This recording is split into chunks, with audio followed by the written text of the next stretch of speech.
पीले दांत वाली बहू। रंजना कभी ब्रश नहीं करती थी। उसे कितनी बार उसके माँ बाप ने डांटा, लेकिन उसका कोई असर उस पर होता ही नहीं था, जिस कारण से उसके दांत पीले पीले हो जाते हैं। शादी के बाद। अरे बहू, वैसे तो तुझ में कोई कमी नहीं है, पर तेरे दांत इतने पीले कैसे हैं बेटा? कैसे मतलब? कोई सर्जरी थोड़ी ना कराइए। वो तो क्या नाम, मैं ब्रश नहीं करती थी तो पीले हो गए। अब क्या करूं? आप कहें तो लाल करवा लूं या फिर काले? यार ये क्या है, क्यों माँ से लड़ रही हो? लड़ रही हूँ? अरे मैं लड़ रही हूँ या ये बोल रही है कि दांत पीले हैं, पीले। अरे तपस्या थोड़ी ना की है इन्हें पीले करने के लिए। बकायदा ब्रश नहीं किया है 20 साल तक, तब जाकर। छी, कैसी बात कर रही हो? ये उस वक्त तो पीले नहीं थे जब हम लोग तुम्हें देखने आए थे। अरे तब साफ करवा लिया होगा डेंटिस्ट के पास जाकर। अब देखो कैसे पीले पीले लग रहे हैं। रंजना सास की तरफ गुस्से से देखती है। फिर शुरू हो गई पीले पीले पीले।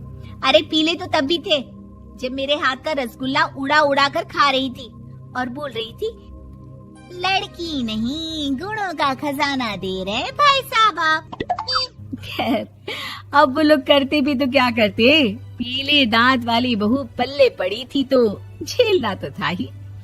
एक दिन कीर्तन में रंजना गाना गा रही थी।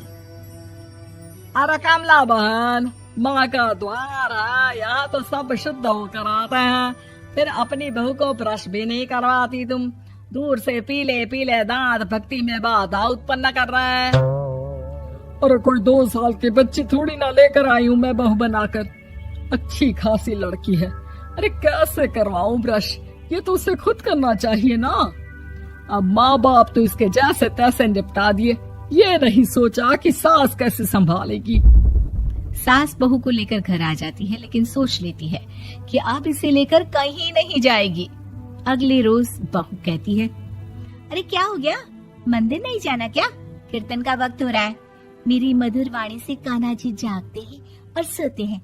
आप तो जानती है ना उनकी भक्ति में कितना मन लगता है मेरा। वो क्या है ना, तबीयत ठीक नहीं लग रही है मेरी, आराम करूंगी मैं। तबीयत ठीक नहीं लग रही? अभी तो मिथुन के गाने पर नाच रही थी आप, और अब बोल रही है कि तबीयत ठीक नहीं लग रही। अरे भक्ति में मन लगा लो सासू माँ, ऊपर जाना है, क्या मुंह दिखाओगी आप? हाँ? सास को बहू की बात पर गुस्सा आ जाता है। मैं क्या मुंह दिखाऊंगी, इसकी चिंता तो ना कर, समझी? अपने मुंह की चिंता कर, जो ये पीले पीले दांत लेकर हर जगह पहुंच जाती है। पता है लोग कितना मजाक बनाते हैं। ना जी ना, मैं नहीं जाना कहीं तेरे साथ। तो ये बात है, कोई ना, मत जाओ, मैं अपने कमरे में ही बैठकर भक्ति कर लूंगी। ऊपर वाला दांत थोड़ी ना देखता है, मन देखता है, भावना देखता है। और अरे बस बस, तू सब कुछ दिखा, बस ये सफेद चमकदार दांत ना दिखाना किसी को, है? जा यहाँ से। बहू को सास की बात का कोई फर्क नहीं पड़ता, वो तो जैसी थी वैसी ही रह जाती है। सुबह नहाकर किचन में खाना बनाना, फिर खाना खाना, कीर्तन भजन करना और सो जाना। एक दिन, माँ जी मैं सहेली के घर जा रही हूँ, शाम को लेट आऊंगी।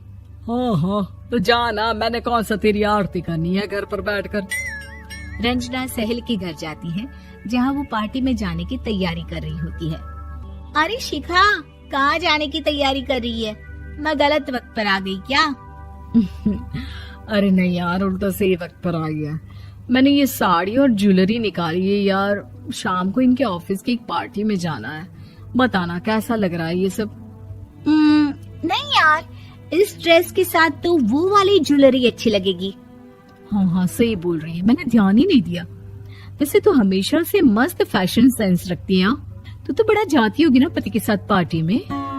रंजना कुछ नहीं बोलती, बस सोचती है कि यार काश ये बात सही हो जाती, पर मैं क्यों नहीं जाती पार्टी में?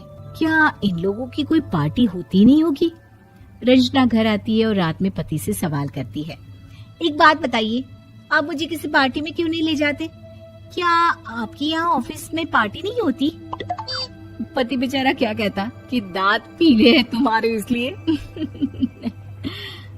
अरे कोई पार्टी होती नहीं हम लोगों के ऑफिस में, तो कहाँ से लेकर जाऊं? और मार्केट, मॉल, कहीं वीकेंड घूमना, कहीं तो। अरे यार, सारे हफ्ते में एक छुट्टी मिलती है, तो सोचता हूँ कि आराम ही कर लूं। क्यों? रंजना मन मार के रह जाती है। पहले कभी सास के साथ मंदिर जाया करती थी, लेकिन वो भी सास ने ले जाना बंद कर दिया। घर बैठी बैठी रंजना बोर हो जाती है। तभी उसे आइडिया आता है और वो मायके जाने का सोचती है। सासू माँ, 2 दिनों के लिए मम्मी के घर जा रही हूँ। अच्छा ठीक है, आराम से जा। और हाँ, माँ से कुछ अच्छी आदत सीख कर आना कि कैसे शरीर के हर भाग की तरह दांतों की सफाई भी जरूरी होती है, समझी? शुरू हो गई ना आप। वो लोग आपकी तरह नहीं है कि छोटी छोटी बात का बतंगड़ बना दे। उन लोगों के लिए मैं मायने रखती हूँ, ना कि मेरे पीले पीले दांत। रंजना माँ को बिना बताए उन लोगों को सरप्राइज देती है, लेकिन जैसे ही वो दरवाजे पर पहुँचती है, अंदर देखती है कि घर वाले कहीं जा रहे होते हैं। अब माँ, काश रंजना दीदी के दांतों वाली प्रॉब्लम नहीं होती, तो वो भी हम लोगों के साथ चलती ना बुआ जी की बेटी की शादी में। हाँ बेटा, लेकिन अब उसे कौन समझाए कि उसको उसके पीले दांत नहीं दिखते, लेकिन उसके आसपास के लोगों को कितना एम्बैरेसिंग फील कराते हैं। मुझे तो कितनी बार उसके स्कूल की टीचर ने शिकायत की कि उसके साथ कोई लड़की बैठना भी नहीं चाहती, और ना ही कॉलेज में कोई उससे बात करना चाहता था। लेकिन पता नहीं क्यों उसे ये बात समझ में ही नहीं आती। कोई कमी नहीं है उस लड़की में, बस यही कि दांत पीले हैं। वो तो भला हो जीजा जी और उनकी माँ का, जो दीदी को जैसी है वैसे ही रखा हुआ है। रंजना को अपने घर वालों की बात सुनकर बहुत दुख होता है। वो सोचती है कि वो क्या करे, लेकिन फिर वो सीधा डेंटिस्ट के पास जाती है, अपने दांत चमकाती है और कसम खाती है कि वो रोज ब्रश करेगी।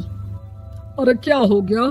तुम तो 2 दिनों के लिए गई थी ना, पर कोई ना, अच्छा है, चलो आ गई तो। रंजना सास के सामने आकर खड़ी हो जाती है और पूरी स्माइल करती है, उसके चमकदार दांतों को दिखाती हुई। हैं? चले मंदिर। माँ, मुझे माफ कर दीजिए, मैंने आप लोगों को बहुत एम्बैरेसिंग फील करवाया। मैं आज से रोज ब्रश करूंगी।